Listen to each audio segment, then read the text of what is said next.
Hi, hello everybody, my dear friends and my lovely students. Welcome to my YouTube channel. మనం స్వాతంత్రోద్యమ చరిత్ర start చేసాం. అందులో భాగంగా గాంధీ యుగం, మితవాద యుగం, అలాగే అతివాద యుగం 3 యుగాలను కంప్లీట్ చేసుకున్నాం. ఆల్మోస్ట్ స్వాతంత్రోద్యమ చరిత్ర కంప్లీట్ అయిపోయింది. ఇంకా ఒక 20% పార్ట్ ఉంది. అదేంటంటే యాక్చువల్గా చెప్పాలంటే ఇదే మెయిన్ పార్ట్ అనమాట. ఎక్కువ బిట్స్ రావడానికి ఫ్యాక్ట్ బిట్స్ అనమాట. మనం అవి కవర్ చేసేస్తే పూర్తిగా స్వాతంత్రోద్యమ చరిత్ర అయిపోతుంది. అయితే 1885 నుండి 1947 వరకు మనకు స్వాతంత్రం వచ్చిన వరకు జరిగిన ముఖ్యమైన మూమెంట్స్ ఏమున్నాయో, ముఖ్యమైన రోజు డేస్ ఏమున్నాయో, అలాగే ఏవైనా ఇంకా ఇంపార్టెంట్ విషయాలు ఏమున్నాయో అవి ఇప్పుడు మొత్తం ఆల్మోస్ట్ ఈ వీడియోలో కవర్ అయిపోతాయి అనమాట. దీంతో మనకి స్వాతంత్రోద్యమ చరిత్ర కంప్లీట్ అనమాట. సో ఫస్ట్ ఆఫ్ ఆల్ 1885 మనకి ఐఎన్సి స్థాపన, ఇండియన్ నేషనల్ కాంగ్రెస్. అర్థమైందా? ఇండియన్ నేషనల్ కాంగ్రెస్, భారతీయ జాతీయ కాంగ్రెస్ అనేది స్థాపించడం జరిగిందనమాట. ఇప్పుడు 1885 డిసెంబర్ 28. ఈ డేటు చాలా ఇంపార్టెంట్ అనమాట. డిసెంబర్ 28, 1885లో ఐఎన్సి స్థాపన జరిగింది, ఇండియన్ నేషనల్ కాంగ్రెస్ స్థాపన. నెక్స్ట్ చూసుకుంటే మళ్ళీ 1892లో మనకి ఇండియన్ కౌన్సిల్ యాక్ట్ అనేది ఒకటి వచ్చిందనమాట. ఇది బ్రిటిష్ వారిచే ఏ యొక్క పాలసీలు అమలు చేయాలో బ్రిటిష్ వారు చెప్పింది ఎలానా నియమాలు అనమాట. కొన్ని నియమాలతో కూడిన ఇండియన్ కౌన్సిల్ యాక్ట్ అనేది వచ్చిందనమాట. అది ఎప్పుడంటే 1892. ఇండియన్ కౌన్సిల్ యాక్ట్ అనేవి చాలాసార్లు వచ్చాయి, కాకపోతే 1892లో కూడా వచ్చిందనమాట. కాకపోతే వేరు వేరు పేర్లతో వచ్చాయనమాట బ్రిటిష్ వారు చేసే యాక్ట్లు. ఫర్ ఎగ్జాంపుల్ చెప్పాలంటే మింటో మార్లే సంస్కరణలో 1909 ఉందన్నమాట. సో అలా ఈ సంస్కరణలన్నీ ఒక్కొక్క పేరుతో వచ్చాయనమాట. 1892లో వచ్చింది ఏంటంటే ఇండియన్ కౌన్సిల్ యాక్ట్ అనమాట. నెక్స్ట్ ఆఫ్ ఆల్ మనకి అలా చూసుకుంటే మళ్ళీ ఇంపార్టెంట్ ఎక్కడంటే 1905 బెంగాల్ పార్టిషన్ అనమాట. అంటే బెంగాల్ విభజన జరిగింది 1905.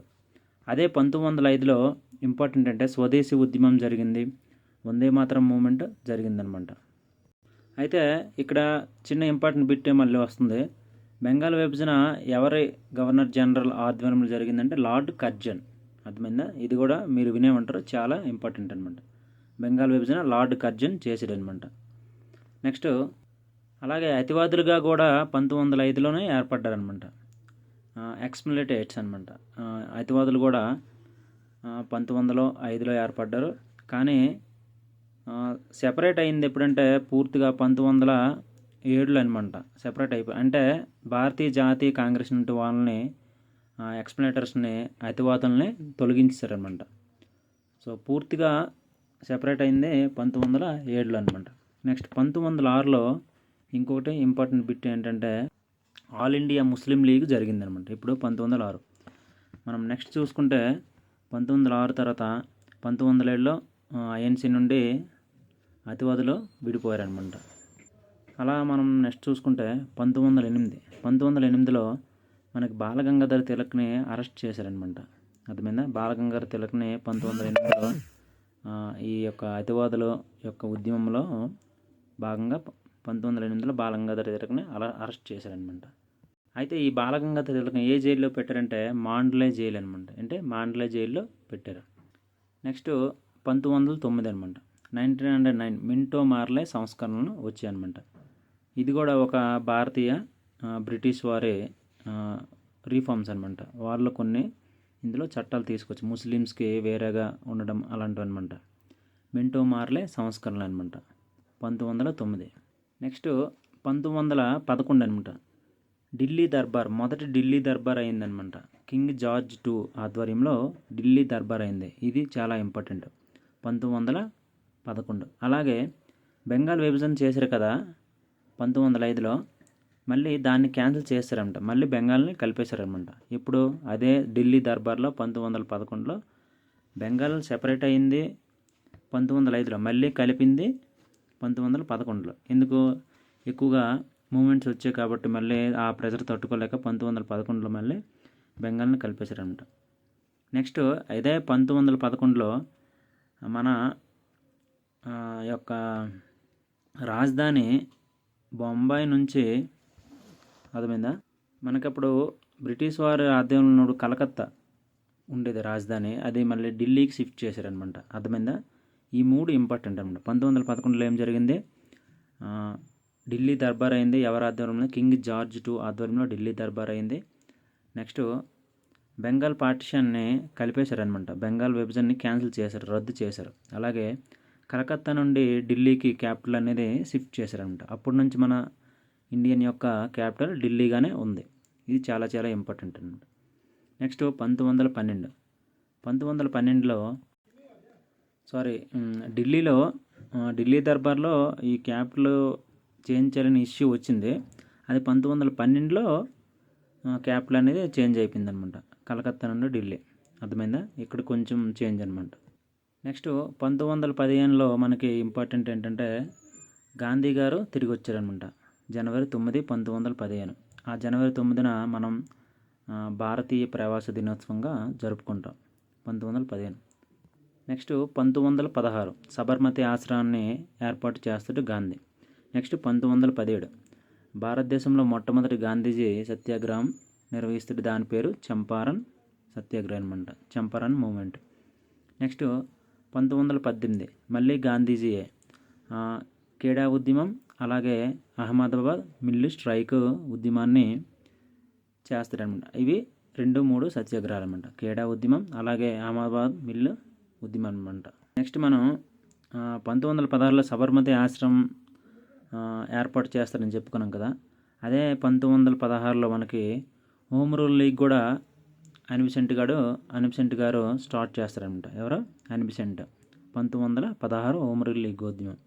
1915 గాంధీ వస్తారు. 1916లో సబర్మతి ఆశ్రమము, 1916లో హోమ్ రూల్ లీగ్ అవుతుంది. 1917లో చంపారన్ సత్యాగ్రహం అవుతుంది. 1918లో ఖేడా ఉద్యమం, అలాగే అహ్మదాబాద్ మిల్లు వర్కర్ స్ట్రైక్ కూడా చేస్తారనమాట గాంధీ గారు. నెక్స్ట్ 1919, ఇది చాలా చాలా ఇంపార్టెంట్ అనమాట. ఈ 1919 అనేది డైరెక్ట్ బిట్ అనమాట. ఇలాగా మనకి రౌలత్ చట్టాన్ని ఒకటి తీసుకొస్తారనమాట. ఏంటి? రౌలత్ చట్టం. ఈ రౌలత్ చట్టం తేవడంతోనే మనకి ఎన్నో గాంధీజీ గారి ఉద్యమాలన్నీ, మెయిన్ ఉద్యమం అంతా ఎక్కడి నుంచో స్టార్ట్ అయిందనమాట. రౌలత్ చట్టం ఇప్పుడు తీసుకొస్తారు 1919లో. అలాగే 1919 మనకి జలియన్ వాలా బాగ్ యొక్క దురంతం కూడా జరుగుతుంది. అదే 1919లో మనకి ఖిలాఫత్ కమిటీ కూడా వస్తుందన్నమాట. ఖిలాఫత్ కమిటీ కూడా 1919లోనే వస్తుంది. నెక్స్ట్ 1919లో లీగ్ ఆఫ్ నేషన్ కూడా ఏర్పాటు అవుతుందన్నమాట. చూడండి, 4 బిట్లు అనమాట 1919. రౌలత్ చట్టం, అలాగే జలియన్ వాలా బాగ్ దురంతం, ఖిలాఫత్ మూమెంట్, అలాగే లీగ్ ఆఫ్ నేషన్ ఏర్పాటు. ఈ 4 కూడా 1919లో జరుగుతాయి అన్నమాట. నెక్స్ట్ మనకు రౌలత్ చట్టంకి వ్యతిరేకంగా మనకి 1920లో గాంధీజీ గారు నాన్ కోఆపరేషన్ మూమెంట్ స్టార్ట్ చేస్తున్నారు. సహాయ నిరాకరణ ఉద్యమం స్టార్ట్ చేస్తారు. ఇప్పుడు 1920లో. ఆ తర్వాత మనకి ఇంపార్టెంట్ 1922 చోరాచోరీ ఉద్యమం, చోరాచోరీ ఇన్సిడెంట్ అవుతుందన్నమాట. అర్థమైందా? ఈ చోరాచోరీ ఇన్సిడెంట్ వల్ల మనకి గాంధీజీ గారు మళ్ళీ కోపం అయిపోయి 1923లో సహాయ నిరాకరణ ఉద్యమాన్ని స్టాప్ చేస్తారనమాట. చూడండి, 1920 నాన్ కోఆపరేషన్ మూమెంట్ స్టార్ట్ చేశారు. 1923లో దాన్ని ఆఫ్ చేస్తారన్నమాట. ఎందుకు? 1922లో చోరాచోరీ ఇన్సిడెంట్ అవుతుంది. పోలీసుల్ని తగలబెట్టి చంపేస్తారన్నమాట మన స్వాతంత్ర ఉద్యమం కాలంలో. దానివల్ల ఏంటంటే గాంధీజీ గారికి కోపం వచ్చి 1923లో నాన్ కోఆపరేషన్ మూమెంట్, సహాయ నిరాకరణ ఉద్యమాన్ని ఆఫ్ చేసేస్తారనమాట. ఇది కూడా చాలా ఎప్పుడు స్టార్ట్ చేసాడు, ఎప్పుడు ఆఫ్ చేశారు అనేది కూడా ఇంపార్టెంట్. దానికి కారణం ఎందుకంటే ఈ యొక్క చోరాచోరీ ఇన్సిడెంట్ అనమాట. ఈ 1923లోనే స్వరాజ్య పార్టీ స్థాపన చేస్తారనమాట. చిత్తరంజన్ దాసు వీళ్ళందరూ కలిసి 1923లో స్వరాజ్య పార్టీ స్థాపన. హిందుస్థాన్ రిపబ్లిక్ అసోసియేషన్, ఏంటి? హిందుస్థాన్ రిపబ్లిక్ అసోసియేషన్ కూడా మనకి స్టార్ట్ చేస్తారనమాట. నెక్స్ట్ వెరీ ఇంపార్టెంట్ అంటే 1925 మనకి చంద్రశేఖర్ ఆజాద్ గారు హిందుస్థాన్ రిపబ్లిక్ సొసైటీ ఆర్మీని స్థాపిస్తారనమాట. ఏంటి Hindustan society republic army, Hindustan society republic ఆర్మీని ఈ చంద్రశేఖర్ ఆజాద్, భగత్ సింగ్ ఇంకా వీళ్ళందరూ కలిసి ఈ హిందుస్థాన్ సొసైటీ రిపబ్లిక్ ఆర్మీని స్టార్ట్ చేస్తారు. అది స్టార్ట్ చేసిన తర్వాత మనకి కోరాకోరి రైలు ఇన్సిడెంట్ జరుగుతుంది. ఇప్పుడంటే అది 1925లోనే. అర్థమైందా? 1923లో మనకి స్వరాజ్య పార్టీ స్థాపన, అలాగే హిందుస్థాన్ రిపబ్లిక్ అసోసియేషన్ ఏర్పడుతుంది. నెక్స్ట్ 24లో ఏముండదు. మళ్ళీ 25లో మనకు చంద్రశేఖర్ ఆజాద్ గారు హిందుస్థాన్ సొసైటీ రిపబ్లిక్ ఆర్మీని స్టార్ట్ చేస్తారు. అదే సంవత్సరంలో 1925లో కోరాకోరి రైలు ఇన్సిడెంట్ జరుగుతుంది. అంటే దొంగతనం చేస్తారంట. మన చంద్రశేఖర్ ఆజాద్ గారు సినిమాలు అంటే చూస్తుంటాం. వాళ్ళ గ్రూప్తో వెళ్ళి బ్రిటిష్ వాళ్ళు డబ్బుని తరలిస్తుండగా, బంగారం తరలిస్తుండగా ఆ రైలుని వీళ్ళు దొంగతనం చేస్తారంట. ఎందుకంటే ఈ హిందుస్థాన్ సొసైటీ రిపబ్లిక్ ఆర్మీని దాన్ని రన్ చేయడానికి వాళ్ళు ఈ దొంగతనం చేస్తారు. ఇది కూడా చాలా ఇంపార్టెంట్. 1925 కారాకోరి రైల్ ఇన్సిడెంట్ అనమాట. దీన్నే కారాకోరి ట్రైన్ రాబరీ అని కూడా అంటారనమాట. ఇదే 1926లో నవజవాన్ అనే పార్టీ కూడా ఏర్పాటు అవుతుందన్నమాట. ఏంటి నవజవాన్. ఇందులో భగత్ సింగ్ అలాగే మనకి సుఖ్దేవ్ వీళ్ళందరూ కలిపి ఉంటారనమాట. నవజవాన్ అనేది 1926లో స్థాపించడం జరుగుతుంది. నెక్స్ట్ వెరీ ఇంపార్టెంట్ 1927లో మనకి సైమన్ కమిషన్ వస్తుందన్నమాట. ఏంటి దీనిలో భాగంగానే మనకి లాలా లజపత్ రాయ్, అతివాదుల్లో ఒకరైన లాలా లజపత్ రాయ్ గారు సైమన్ గో బ్యాక్ అనే నినాదం ఇచ్చి ప్రాణాలు అర్పిస్తారనమాట. 1927 సైమన్ కమిషన్ వస్తుంది. ఇది చాలా ఇంపార్టెంట్. 1927 సైమన్ కమిషన్ వస్తుంది. అలాగే లాలా లజపత్ రాయ్ కూడా ఆ యొక్క సైమన్ కమిషన్ ఉద్యమం చేస్తూ మరణిస్తాడనమాట 1927. నెక్స్ట్ అదే 1928లో నెహ్రూ రిపోర్ట్ అనేది వస్తుందన్నమాట. అర్థమైందా? అంటే మన యొక్క రాజ్యాంగానికి మొట్టమొదట రిపోర్ట్ అని చెప్పవచ్చు అనమాట. నెహ్రూ రిపోర్టు వస్తుంది 1928లో. నెక్స్ట్ 1930 మొదటి రౌండ్ టేబుల్ సమావేశం, అలాగే పూర్ణ స్వరాజ్ ఏర్పాటు కూడా 1930లో అవుతుంది. నెక్స్ట్ 1931 రెండో రౌండ్ టేబుల్ సమావేశం జరుగుతుంది. అదే ఇయర్లో మనకి దండి మార్చ్, సాల్ట్ మార్చ్ అనేది మనం చూసుకుంటాం. గాంధీ గారు ఉప్పు సత్యాగ్రహాన్ని 1930 12 మార్చిన స్టార్ట్ చేస్తారని మనం గాంధీ యుగంలో నేర్చుకున్నాం. 24 మైళ్ళు దూరాన్ని నడుస్తారని నేర్చుకున్నాం కదా, అది కూడా ఇంపార్టెంట్ 1930లో. నెక్స్ట్ 1931లో మనకి రెండో రౌండ్ టేబుల్ సమావేశం అవుతుంది. అర్థమైందా? అలాగే ఈ 1931లో మనకి గాంధీ ఇర్విన్ ఒప్పందం కూడా జరుగుతుందన్నమాట. అర్థమైందా? నెక్స్ట్ ఇక్కడ మనం చాలా ఇంపార్టెంట్ ఏంటంటే 1931 మార్చి 23వ తేదీన మనకి భగత్ సింగ్, సుఖ్దేవ్, రాజ్గురును ఉరి తీస్తారనమాట. ఈ డేట్ కూడా చాలా ఇంపార్టెంట్. నెక్స్ట్ 1932లో గాంధీజీని అరెస్ట్ చేస్తారో యారాడ్ జైల్లో వేస్తారనమాట. ఇక్కడే యారాడ్ జైల్లో మనకు 1932లో ఒక అంబేద్కర్కును అలాగే గాంధీకి పూనా యాక్ట్ అనమాట అవుతుందన్నమాట. పూనా ఫ్యాక్ట్ ఇప్పుడు 1932లో. అర్థమైందా? ఫస్ట్ రౌండ్ టేబుల్ సమావేశం, సెకండ్ రౌండ్ టేబుల్ సమావేశం, అలాగే థర్డ్ రౌండ్ టేబుల్ సమావేశం 1930, 31, 32. అలాగే ఫస్ట్ గాంధీ ఇర్విన్ ఒప్పందం ఎప్పుడైంది? 1931లో అయింది. అలాగే పూనా ఫ్యాక్ట్ ఎప్పుడైంది? గాంధీజీకును అంబేద్కర్ గారికి యారాడ్ జైల్లో అయిందనమాట. గాంధీని అప్పుడు అరెస్ట్ చేస్తే 1932లో ఇప్పుడు అంబేద్కర్ గారు ఆ యొక్క యారాడ్ జైలుకి వెళ్ళి ఈ యొక్క ఒప్పందాన్ని చేసుకుంటారు అనమాట. పూనా ఫ్యాక్ట్ అంటారు. ఇది కూడా చాలా ఇంపార్టెంట్. 1932 ఇక్కడ పూనా ఫ్యాక్ట్ మనం గురించి మాట్లాడుతున్నప్పుడు మనకి లక్నో ఫ్యాక్ట్ అనేది ఒకటి వస్తుందంట. ఇది అంత ఇంపార్టెంట్ కాదు, కాకపోతే ఇది ఎప్పుడైందంటే 1916లో అయ్యిందనమాట. కొంచెం యాడ్ చేసుకోండి వెనక్కి వెళ్ళి. 1916 లక్నో ఫ్యాక్టు, 1932లో పూనా ఫ్యాక్ట్. ఇది ఇంపార్టెంట్. డైరెక్ట్గా బిట్ వస్తుంది. గాంధీజీ మరియు అంబేద్కర్ల మధ్య జరిగిన ఒప్పందం పేరు ఏమిటి లేదా ఫ్యాక్ట్ పేరు ఏంటంటే పూనా ఫ్యాక్ట్. ఎప్పుడంటే 1932. అయితే మనం రౌండ్ టేబుల్ సమావేశంలో గురించి మనం మాట్లాడుకుంటే గాంధీజీ గారు అంబేద్కర్ గారు కలిసి ఉన్న రౌండ్ టేబుల్ సమావేశం ఏంటంటే రెండో రౌండ్ టేబుల్ సమావేశం. ఇది చాలా ఇంపార్టెంట్. 3 రౌండ్ టేబుల్ సమావేశానికి హాజరైన వ్యక్తి ఎవరంటే అంబేద్కర్ గారు. ఇది రౌండ్ టేబుల్ సమావేశం. ఇది బ్యాక్ డ్రాప్ బిట్స్ అనమాట. ఇవి కూడా అడుగుతారు. నెక్స్ట్ మనకి 1935 మనకి భారత జాతీయ చట్టం వస్తుందన్నమాట. ఇండియన్ గవర్నమెంట్ యాక్ట్ అనమాట. ఇది చాలా చాలా ఇంపార్టెంట్. ఇండియన్ గవర్నమెంట్ యాక్ట్ 1935 చట్టం వస్తుందన్నమాట. అలాగే 1937లో మనకి ఎలక్షన్స్ చేస్తారనమాట. ఎలక్షన్లు జరుగుతాయి 1937లో. మొదటి ఎలక్షన్లో అంటే అఫీషియల్గా జరిగిన స్వాతంత్రం తర్వాత అవి వేరనమాట. కానీ ఇప్పుడు 1937లో మొదటిసారిగా ఎలక్షన్స్ జరిపిస్తారనమాట బ్రిటిష్ వారి ఆధ్వర్యంలో. 1935లో మనకి గవర్నమెంట్ ఇండియా యాక్ట్ వస్తుందన్నమాట. 1937 ఎలక్షన్స్. నెక్స్ట్ వన్ చూసుకుంటే మనకి ఇది చాలా ఇంపార్టెంట్. బ్రిటిష్ వారు ఏం చెప్తారంటే 1940లో ఆగస్ట్ ఆఫర్ అనమాట తెస్తారనమాట. ఏంటి ఆగస్ట్ ఆఫర్.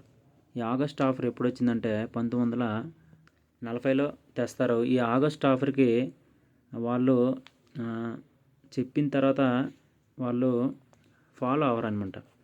ఈ కోపంతో గాంధీజీ గారు లాస్ట్ ఉద్యమం చేస్తారు. దాన్ని క్విట్ ఇండియా ఉద్యమం అంటారు. ఈ క్విట్ ఇండియా ఉద్యమం 1942లో జరుగుతుంది. ఈ ఉద్యమంలోనే మనకి గాంధీజీ గారు ఏమంటారంటే డూ ఆర్ డై అనే నినాదాన్ని కూడా ఈ క్విట్ ఇండియా ఉద్యమంలోనే ఇస్తారు. ఇది చాలా చాలా ఇంపార్టెంట్. 1942 క్విట్ ఇండియా ఉద్యమం. డూ ఆర్ డై, భారతదేశాన్ని వదిలి వెళ్ళిపోండని అనే నినాదం. క్విట్ ఇండియా అంటే అర్థమైతే కదా. ఇంకా డూ ఆర్ డై అనే నినాదం ఈ క్విట్ ఇండియా ఉద్యమంలోనే గాంధీజీ గారు ఇస్తారు. ఇది ఎప్పుడంటే 1942. ఇది చాలా చాలా ఇంపార్టెంట్. నెక్స్ట్ ఈ క్విట్ ఇండియా ఉద్యమం తర్వాత అదే సంవత్సరంలో క్రిప్స్ మిషన్ వస్తుంది. 1942 క్రిప్స్ మిషన్. దాని తర్వాత మనకి 1946లో క్యాబినెట్ మిషన్ వస్తుంది. క్రిప్స్ మిషన్ వేరు, క్యాబినెట్ మిషన్ వేరు అనమాట. క్యాబినెట్ మిషన్ 1946లో వస్తుంది. మళ్ళీ మనకి ఒక క్యాబినెట్ అసెంబ్లీ స్టార్ట్ చేస్తారనమాట. అంటే మనకు రాజ్యాంగానికి తయారు చేయడానికి క్యాబినెట్ అసెంబ్లీ కూడా తయారు. అది ఎప్పుడంటే 1947. చూడండి, క్యాబినెట్ మిషన్ వేరు, క్యాబినెట్ అసెంబ్లీ వేరు. క్యాబినెట్ మిషన్ అంటే 1946, అలాగే క్యాబినెట్ అసెంబ్లీ అంటే 1947. మళ్ళీ మనకి 1947 ఆగస్టు 15 మనకి స్వాతంత్రం వస్తుంది. సో ఫ్రెండ్స్, ఇది చాలా ఇంపార్టెంట్ అయిన డేటా అనమాట. 1885 నుంచి 1947 వరకు జరిగిన ముఖ్యమైన ఘట్టాలు మరియు మూమెంట్స్ అనమాట. ఈ ఒక్క వీడియో మీకు చాలా డౌట్స్ని క్లియర్ చేస్తాయి. నేను ఎందుకంటే 1 by 1 ఇయర్ వైజ్ చెప్పాను అనమాట. 1985 నుంచి డీటెయిల్గా 1947 వరకు ఏం జరుగుతుందో మనం డీటెయిల్గా చెప్పుకున్నాం. ఇంక ఇందులో కూడా చాలా డెప్త్గా వెళ్ళే బిట్స్ ఉన్నాయి. అంటే ఫర్ సపోజు ఇప్పుడు 1947 నాటికి గవర్నర్ జనరల్గా ఎవరున్నారు, ఇంకా మనం ఇలాంటి డెప్త్ బిట్స్ ఉంటాయన్నమాట. సో ఇవి అంత ఇంపార్టెంట్ కాదని నా ఇదనమాట. అర్థమైందా? సో ఇప్పుడు ఈ పైన బిట్లు మనం తెలుసుకుంటే మీరు ఆటోమేటిక్గా ఇంకా ఆ డెప్త్ బిట్లు మీరు ఆటోమేటిక్గా తెలుసుకుంటారనమాట. ఇది బేసిక్ డేటా మనకు తెలియాలన్నమాట. ఈ బేసిక్ డేటా మనకి తెలిసినప్పుడు ఒక స్వాతంత్ర ఉద్యమం చరిత్ర మీద ఒక అవగాహన వస్తుందన్నమాట. నేను డెప్త్లోకి వెళ్ళిపోతే మీకు అర్థం కాదనమాట. ఈ వీడియో చూసాక మళ్ళీ నేను ఇంకొకసారి డెప్త్ వీడియో ఒకటి చేస్తానమాట. అప్పుడు మీకు పూర్తిగా ఇంకా మైండ్లో ఉండిపోతుంది. ఇంకా అంటే ఒక్కొక్క మూమెంట్ ఎందుకు వచ్చింది, ఏ కారణం వల్ల చేశారో, అసలు మనకి భగత్ సింగ్ గురించి ఆ నవజీవన్ పార్టీ ఎందుకు స్థాపించారో, మన హిస్టరీలో చంద్రశేఖర్ ఆజాద్ గురించి ఆ యొక్క హిందుస్థాన్ సొసైటీ రిపబ్లిక్ ఆర్మీని స్టార్ట్ చేసాడనమాట చంద్రశేఖర్ ఆజాద్ 1925 మనం తెలుసుకున్నాం కదా. సో కారకోరి ఇన్సిడెంటు, చోరీ ఇన్సిడెంటు, ఇవన్నీ ఇంకా డెప్త్గా తెలుసుకోవచ్చు అనమాట. కానీ ఇప్పుడు నేనేం చెప్పానంటే మనం డేట్స్ ప్రకారంగా చెప్పాను అనమాట. సో ఈ వీడియో మీరు జస్ట్ 1885 నుండి 1947 వరకు మధ్య జరిగిన ఇంపార్టెంట్ మూమెంట్స్ అనమాట. ఇవి గుర్తుపెట్టుకోకుండా ఏ కాంపిటేటివ్ ఎగ్జామ్కి మీరు వెళ్ళకండి, అర్థమైందా? సో ఫ్రెండ్స్, ఈ వీడియోలో ఏమైనా చిన్న తప్పులున్నా లేదా డేట్స్ మిస్ అయినా ఖచ్చితంగా కామెంట్స్ చేయండి. ఎందుకంటే ఇది వాల్యుబుల్ వీడియో కాబట్టి చాలామంది చూస్తారు, ఇదే ఫైనలైజ్ అనుకుంటారు అనమాట. సో ఏమైనా తప్పులు ఉంటే ఖచ్చితంగా కామెంట్ చేస్తారు అనుకుంటున్నాను. అలాగే ఈ వీడియో నచ్చితే లైక్ చేయండి, షేర్ చేయండి. ఇంకా నా ఛానల్ సబ్స్క్రైబ్ చేసుకున్నవారు సబ్స్క్రైబ్ చేసుకోండి. ఇంకా నా రిక్వెస్ట్ ఏంటంటే, చాలామంది చూస్తున్నారు కానీ ఏది చెప్పట్లేదు అనమాట, కామెంట్ చేయట్లేదు, లైక్ చేయట్లేదు. సో చేస్తే నాకు కొంచెం ఎనర్జీ వస్తుంది, ఇంకా మంచి మంచి వీడియోలు మీకు చేస్తానన్నమాట. So thank you. మళ్ళీ మనం కరెంట్ అఫైర్స్లో కలుద్దాం. బాయ్.